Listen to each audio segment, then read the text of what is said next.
Bismillah. Assalamualaikum warahmatullahi wabarakatuh. Mata kuliah Civic Education atau Pendidikan Kewarganegaraan dengan pembahasan hak asasi manusia. Hak dapat diartikan sebagai suatu kewenangan, sesuatu yang benar, kekuasaan untuk berbuat sesuatu, kekuasaan atas sesuatu, atau kewenangan untuk menuntut sesuatu atas dasar kebenaran dan kebaikan. Sedangkan asasi berarti sifat dasar, pokok, atau fundamental. Hak asasi manusia merupakan hak dasar yang dimiliki oleh manusia yang merupakan anugerah dari Tuhan Yang Maha Esa.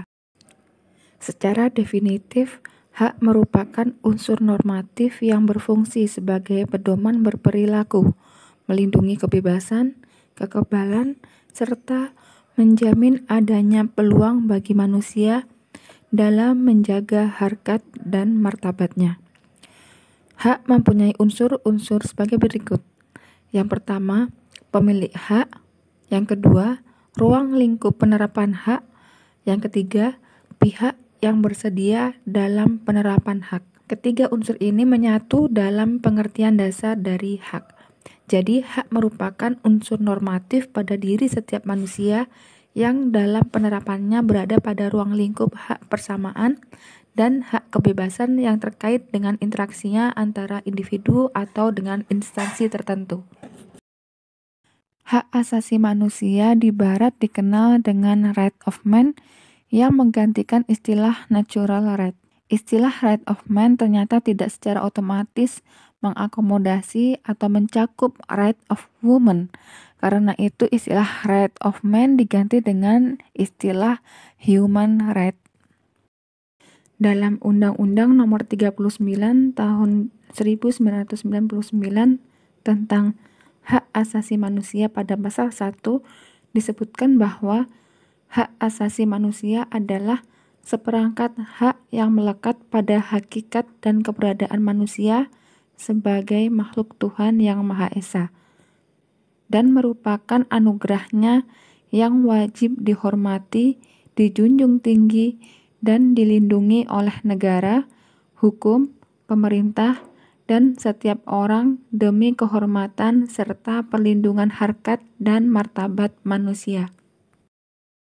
Hak yang melekat pada diri manusia yang bersifat kodrati dan fundamental sebagai suatu anugerah Allah yang harus dihormati, dijaga, dan dilindungi oleh setiap individu, masyarakat, atau negara. Dengan demikian, hakikat penghormatan dan perlindungan terhadap hak asasi manusia adalah menjaga keselamatan eksistensi manusia secara utuh melalui aksi keseimbangan, yaitu keseimbangan antara hak dan kewajiban, serta keseimbangan antara kepentingan perseorangan dengan kepentingan umum. Upaya menghormati, melindungi, dan menjunjung tinggi hak asasi manusia menjadi kewajiban dan tanggung jawab bersama antara individu, pemerintah, dan negara.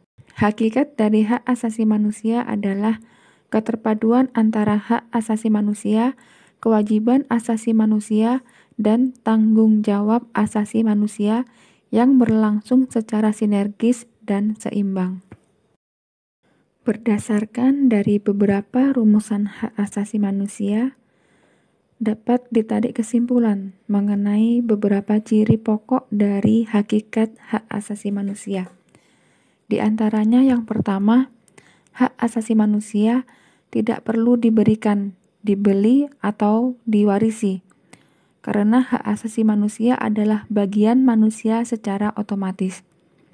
Yang kedua, hak asasi manusia berlaku untuk semua orang tanpa memandang jenis kelamin, ras, agama, etnis, pandangan politik, atau asal-usul sosial dan bangsa. Yang ketiga, hak asasi manusia tidak bisa dilanggar. Tidak seorang pun mempunyai hak untuk membatasi atau melanggar hak orang lain. Orang tetap mempunyai hak asasi manusia walaupun sebuah negara membuat hukum yang tidak melindungi atau melanggar hak asasi manusia. Ciri pokok hakikat hak asasi manusia ini disampaikan oleh Mansur Fakih dalam bukunya Menegakkan Keadilan dan Kemanusiaan, Pegangan untuk Membangun Gerakan Hak Asasi Manusia. Dengan demikian, hak asasi manusia adalah hak dasar yang melekat pada manusia secara kodrati sebagai anugerah Tuhan Yang Maha Esa. Karena itu, hak harus dihormati, dilindungi, dan tidak layak untuk dirampas oleh siapapun, serta tidak dapat dipisahkan dari pribadi manusia. Hak yang paling mendasar dari manusia adalah hak hidup, hak kemerdekaan atau kebebasan, dan hak untuk memiliki sesuatu. Ketiga hak dasar itu kemudian berkembang menjadi hak-hak yang lain, sejalan dengan peradaban manusia, seperti hak pribadi, hak ekonomi, hak pengayoman, hak politik, hak sosial budaya, dan hak atas peradilan yang bebas dan tidak memihak. Selain hak asasi manusia, manusia juga mempunyai kewajiban dasar terhadap manusia lainnya, terhadap bangsa, terhadap masyarakat, dan terhadap negara. Jika dilihat dalam sejarah, kesadaran atas hak-hak asasi yang dimiliki manusia tumbuh dan berkembang ketika hak-hak itu mendapat ancaman atau bahaya yang timbul dari kekuasaan yang dimiliki oleh organisasi kekuasaan bentukan manusia itu sendiri, yaitu negara. Oleh karena itu, persoalan mengenai hak asasi berkisar pada hubungan antar manusia dan masyarakat. Sejak awal peradabannya, manusia pada dasarnya sudah memperjuangkan hak asasinya. Bentuk dari perjuangan itu berupa pertentangan dan peperangan. Seperti contohnya pada saat berkuasanya Fir'aun, yang berkuasa secara sewenang-wenang bahkan menganggap dirinya Tuhan.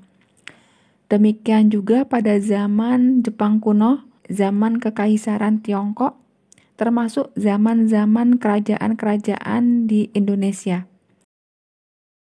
Perkembangan pemikiran hak asasi manusia. Pemikiran hak asasi manusia terus berlangsung dalam rangka mencari rumusan hak asasi manusia yang sesuai dengan konteks ruang dan zamannya. Secara garis besar, perkembangan pemikiran hak asasi manusia dibagi menjadi 4 generasi. Generasi pertama berpendapat bahwa pengertian hak asasi manusia hanya berpusat pada bidang hukum dan politik. Fokus pemikiran hak asasi manusia generasi pertama pada bidang hukum dan politik disebabkan oleh dampak dan situasi Perang Dunia Kedua, totalitarisme, dan adanya keinginan negara-negara yang baru merdeka untuk menciptakan suatu tertib hukum yang baru. Kemudian generasi kedua berpendapat bahwa pemikiran hak asasi manusia bukan saja menuntut hak yuridis, melainkan hak sosial, hak ekonomi, hak politik, dan hak budaya. Generasi ketiga berpendapat bahwa keadilan dan pemenuhan hak asasi haruslah sejak dimulainya pembangunan itu sendiri, bukan setelah pembangunan itu selesai. Generasi keempat dipelopori oleh negara-negara di kawasan Asia yang pada tahun 1983 melahirkan Deklarasi Hak Asasi Manusia. Deklarasi ini dianggap lebih maju dari rumusan generasi ketiga karena tidak saja mencakup tuntutan struktural tapi juga berpihak pada terciptanya tatanan sosial dan keadilan. Perkembangan pemikiran hak asasi manusia di Indonesia. Perkembangan pemikiran hak asasi manusia di Indonesia terbagi dalam 2 periode, yaitu periode sebelum kemerdekaan dan periode setelah kemerdekaan. Pada periode sebelum kemerdekaan di tahun 1908 sampai dengan 1945 dipelopori oleh organisasi pergerakan Budi Utomo yang telah menaruh perhatian terhadap masalah hak asasi manusia.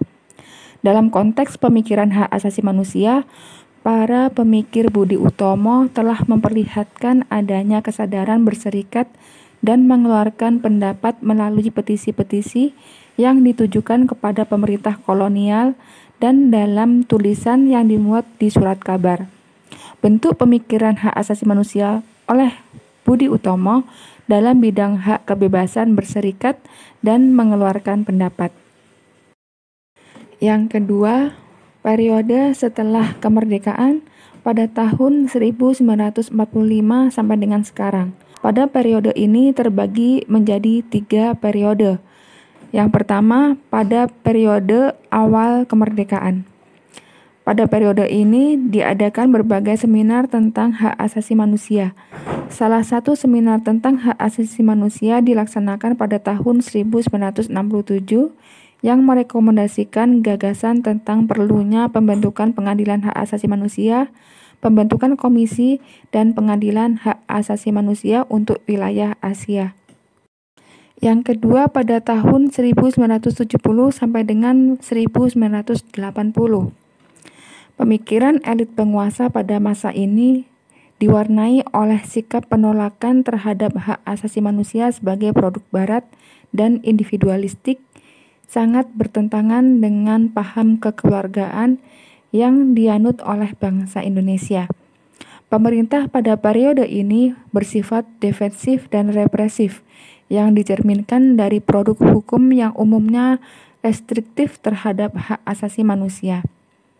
Periode ketiga pada periode sesudah kemerdekaan yaitu pada tahun 1990 sampai dengan sekarang. Strategi penegakan hak asasi manusia pada periode ini dilakukan melalui 2 tahap. Yang pertama tahap status penentuan dan yang kedua tahap penataan aturan secara konsisten. Bentuk-bentuk hak asasi manusia. Profesor Bagirmanan membagi hak asasi manusia pada beberapa kategori, yaitu hak sipil, hak ekonomi, hak sosial, dan hak budaya. Hak sipil terdiri atas hak diperlakukan sama di muka hukum, hak bebas dari kekerasan, hak khusus bagi kelompok anggota masyarakat tertentu, dan hak hidup dan kehidupan. Hak politik terdiri atas hak kebebasan berserikat dan berkumpul, hak kemerdekaan mengeluarkan pikiran dengan lisan dan tulisan, dan hak menyampaikan pendapat di muka umum. Hak ekonomi terdiri dari hak jaminan sosial, hak perlindungan kerja, hak perdagangan, dan hak pembangunan berkelanjutan. Hak sosial dan budaya terdiri atas hak memperoleh pendidikan, hak kekayaan intelektual, hak kesehatan, dan hak memperoleh perumahan dan pemukiman. Profesor Baharudin Lopa membagi hak asasi manusia dalam beberapa jenis, yaitu hak persamaan dan kebebasan, hak hidup, hak memperoleh perlindungan, hak penghormatan pribadi, hak menikah dan berkeluarga, hak wanita sederajat dengan pria, hak anak dari orang tua, hak memperoleh pendidikan, hak kebebasan memilih agama, hak kebebasan bertindak dan mencari suaka, hak untuk bekerja, hak memperoleh kesempatan yang sama, hak milik pribadi, hak menikmati hasil atau produk ilmu, dan hak tahanan dan narapidana. Dalam Deklarasi Universal tentang Hak Asasi Manusia atau Universal Declaration of Human Rights atau yang dikenal dengan istilah DUHAM, hak asasi manusia terbagi dalam beberapa jenis, yaitu hak personal atau hak jaminan kebutuhan pribadi, lalu hak legal atau hak jaminan perlindungan hukum, kemudian hak sipil dan politik, lalu hak jaminan adanya sumber daya untuk menunjang kehidupan, dan hak ekonomi, sosial, dan budaya. Ada 3 teori yang berkaitan dengan nilai-nilai hak asasi manusia. Di antaranya teori realitas, teori relativitas kultural, dan teori radikal universalisme. Yang pertama, teori realitas. Teori realitas memiliki pandangan pada asumsi adanya sifat manusia yang menekankan self-interest dan egoisme dalam dunia seperti bertindak anarkis. Dalam situasi anarkis, setiap manusia saling mementingkan dirinya sendiri, sehingga menimbulkan chaos dan tindakan tidak manusiawi di antara individu dalam memperjuangkan egoisme dan self-interest-nya. Dengan demikian, dalam situasi anarkis, prinsip universalitas moral yang dimiliki setiap individu tidak dapat berlaku dan berfungsi.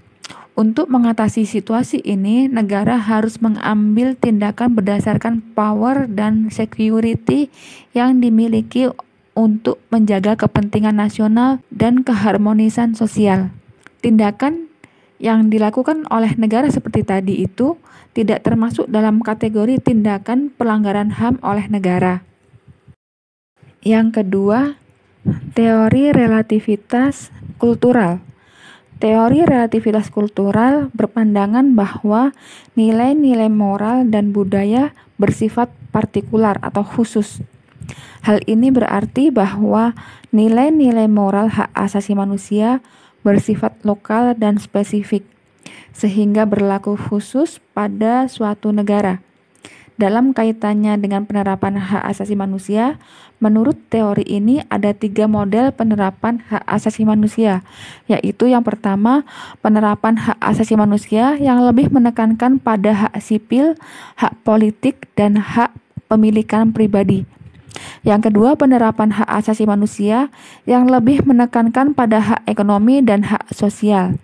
Dan yang ketiga, penerapan hak asasi manusia yang lebih menekankan pada hak penentuan nasib sendiri dan pembangunan ekonomi. Model penerapan hak asasi manusia yang lebih menekankan pada hak sipil, hak politik, dan hak pemilikan pribadi banyak dilakukan oleh negara-negara maju.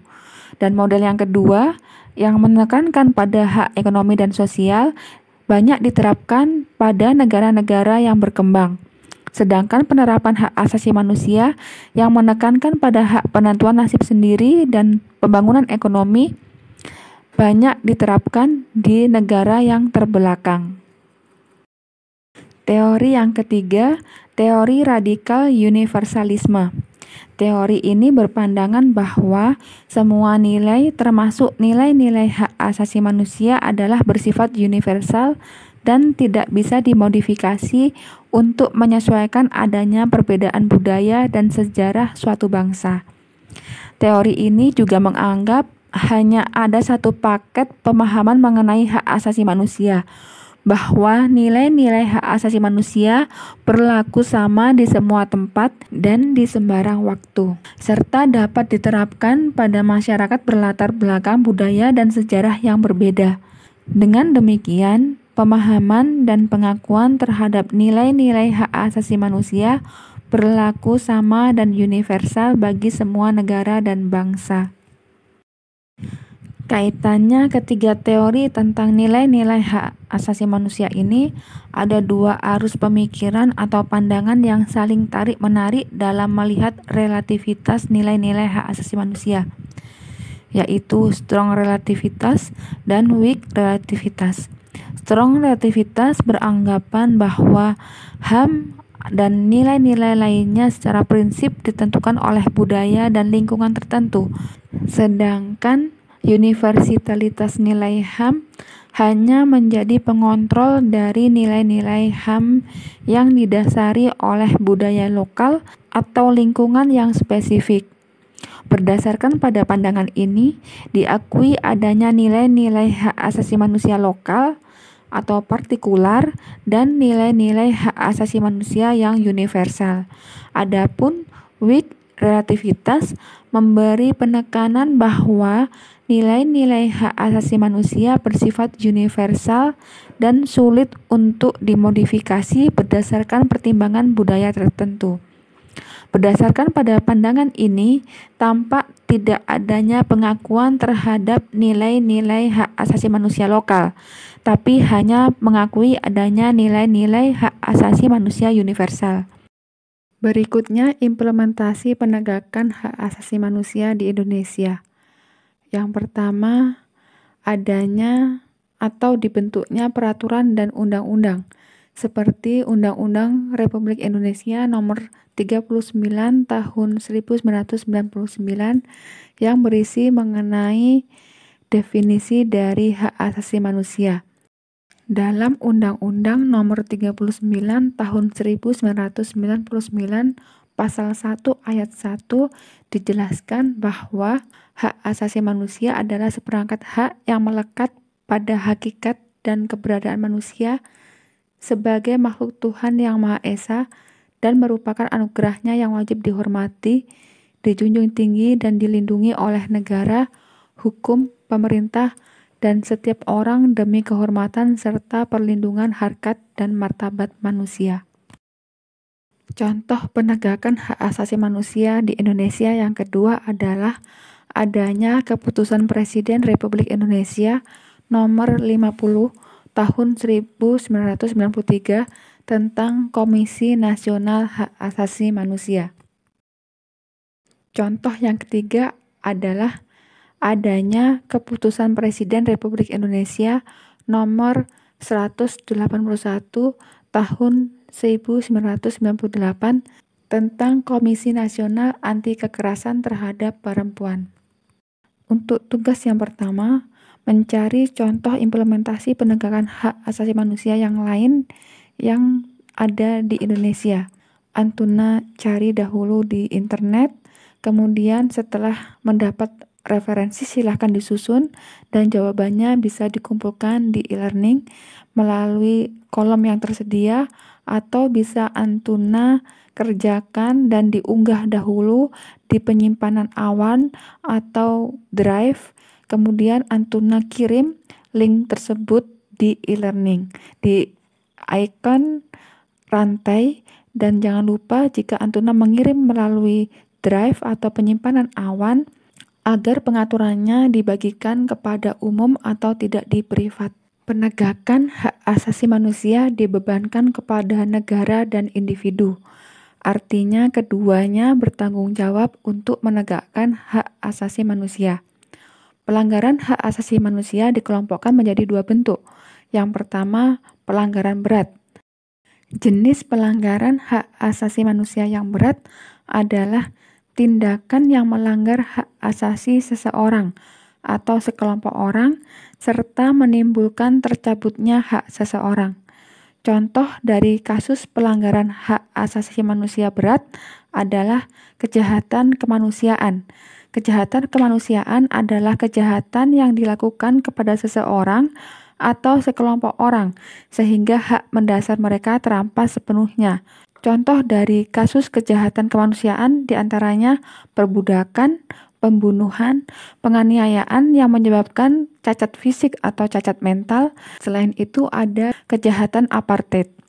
Kejahatan ini merupakan diskriminasi atau pemisahan ras yang dilakukan agar ras satu mendapat hak istimewa dan ras yang lain tertindas.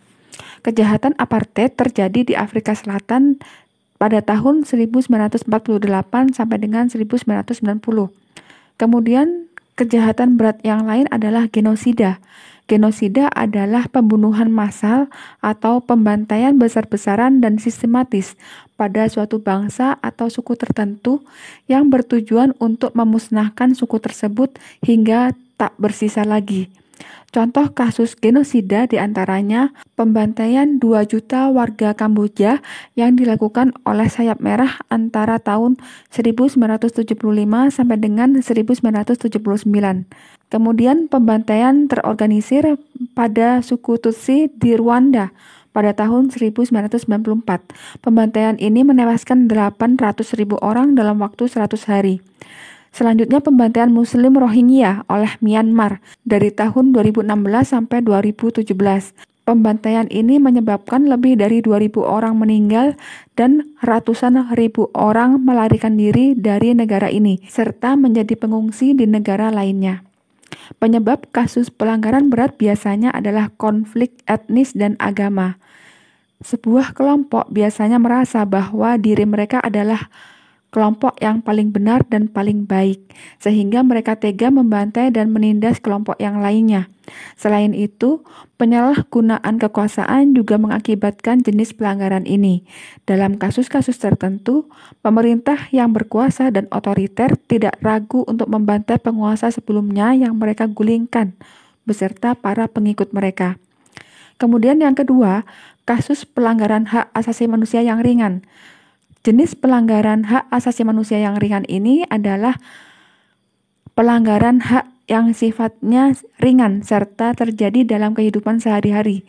Contohnya diantaranya adalah pencurian, pencemaran nama baik, pengancaman, penghinaan, kekerasan fisik yang sifatnya ringan, serta menghalangi orang lain untuk beraspirasi.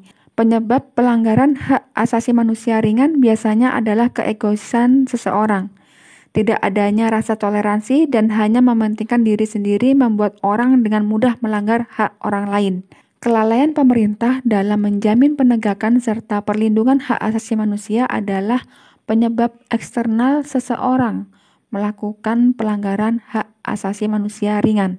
Kedua jenis pelanggaran hak asasi manusia ini harus diminimalisir agar kehidupan di negara dan di dunia ini aman dan sentosa. Berbagai upaya dapat dilakukan untuk mengurangi jumlah pelanggaran hak asasi manusia.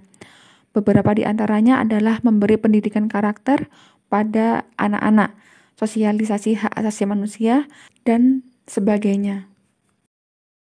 Kemudian tugas yang kedua. Tugas kedua juga dikumpulkan di e-learning. Soalnya adalah membuat studi kritis mengenai isi dari Deklarasi Universal dari Hak Asasi Manusia. Antuna pelajari, antuna baca, dan antuna komentari bagaimana isi dari Deklarasi Universal Hak Asasi Manusia. Apakah sesuai dengan hati nurani atau bertentangan, atau antuna memiliki pendapat yang lainnya, silahkan dikritisi. Semoga dimudahkan. Sekian materi yang bisa disampaikan pada kesempatan kali ini. Semoga dapat bermanfaat. Insya Allah kita akan bertemu kembali pada materi berikutnya. Subhanakallahumma wa bihamdika asyhadu alla ilaha illa anta astaghfiruka wa atubu ilaik. Wassalamualaikum warahmatullahi wabarakatuh. Barakallahu fiikunna.